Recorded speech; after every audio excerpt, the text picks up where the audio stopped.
What's up guys, Andre here, and the brand new update for Super Mario Maker just went live, so I thought we'd do a quick tour of it and see everything that's on display here. So first up, we have everything we need on the screen right now, except not quite in the form we need it, so let's go start playing around with this stuff and see what happens. So first up, if we shake a thwomp now, it turns into a skewer from Mario World originally, and we'll shake this one over here too, because you can actually rotate them as you can see there. If you tap it, you can change the angle it comes in at. So we'll go ahead and have this one face to the left, and let's see what happens. Yep, they shoot out. As you can see, ground will stop it. And I did a quick test. Well, a couple things here. First off, you can jump up here.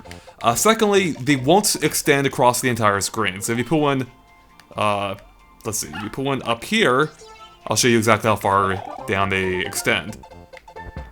So unlike thwomps, they don't activate when you're close by. They just go off on a time basis. So, all right, next up. Now that we got the skewers shown off, are keys and locked doors.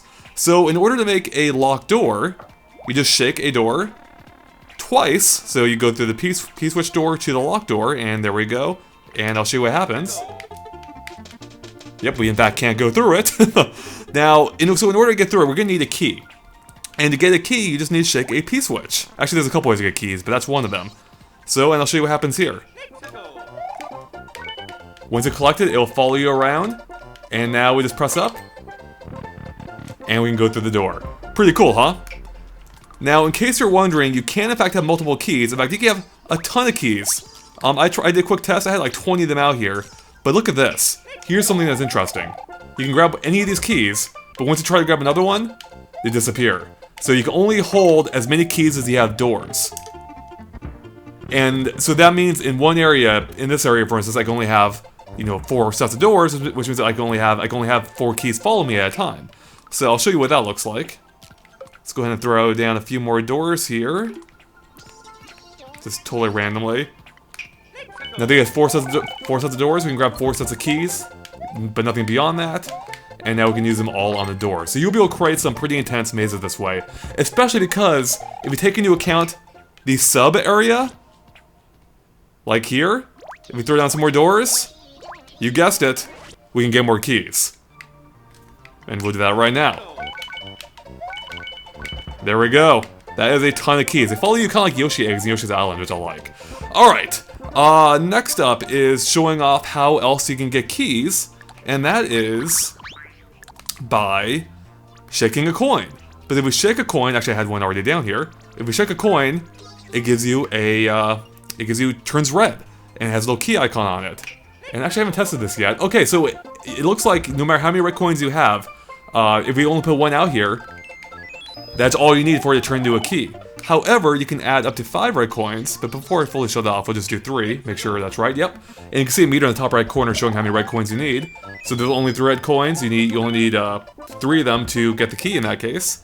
But you can add up to 5 as I mentioned, and that is, again, I believe by area. Let me double check that. Yes, it's by area. So if you have 2 areas, you can have up to 10 keys or 10 red coins potentially. So 2 keys from them. And then we'll grab all 5 here. Oh wait, that's interesting. Never mind, I lied. It's actually taking into account both areas. So that means you can have up to 10 red coins in total, as we just said. However, that means you're gonna need to find all of them across both areas. So you can see the meter is now 10 coins long, and we're only halfway there. So that is pretty cool, but of course we can still grab these keys here as well. So this opens up a ton of possibilities. Now on top of all this, there's one other really cool way of actually getting a key. So despite what I said earlier, there's another way to get a key, and that is, let's go over some of these doors here. If you throw down an enemy, any enemy, you can make it so you have to kill them to get a key. So to do that, you just drag a key onto the enemy. Take him out. Oh wait, in that case that was not the best example because that is a shelled enemy. Let's try something that I can kill actually. Let's go with a, I guess, trying to think of what's good here. Yeah, we'll throw down this guy, Lakitu. We'll give him a key. Get rid of that guy. And then we get the we got the key for killing the Lakitu. So what you can do by doing this is you can force a boss fight. So you can trap Mario in a room where you need a key, have a locked door, and you can make it so you have to kill the enemy to get the key and get to the area. So that is awesome. Alright, so I think that, and it looks like the key doesn't respond in case you're wondering. Alright, so that basically covers up how they work. However, there's still one more thing I want to show off, at least. And that is, we want to see how everything looks in different themes. I don't know why I was taking my time. Just carefully deleting that ground there. Alright, so we got our key, we got our red coin, we got our skewer. I think that is oh, and our locked door, how can I forget?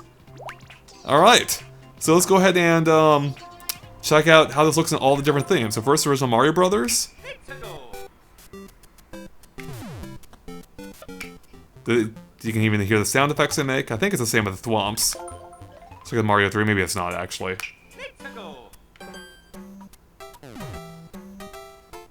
Alright. We go to Mario World, which you just saw, but just for the sake of being a completionist. And then we'll go to New Super Mario Brothers U. Oh, looks especially painful here, like in the New Super Mario Brothers games. So there you go, and we have the key following us here. Yeah, so that is a look at the update, but let's go ahead. There's one more feature they added, at least.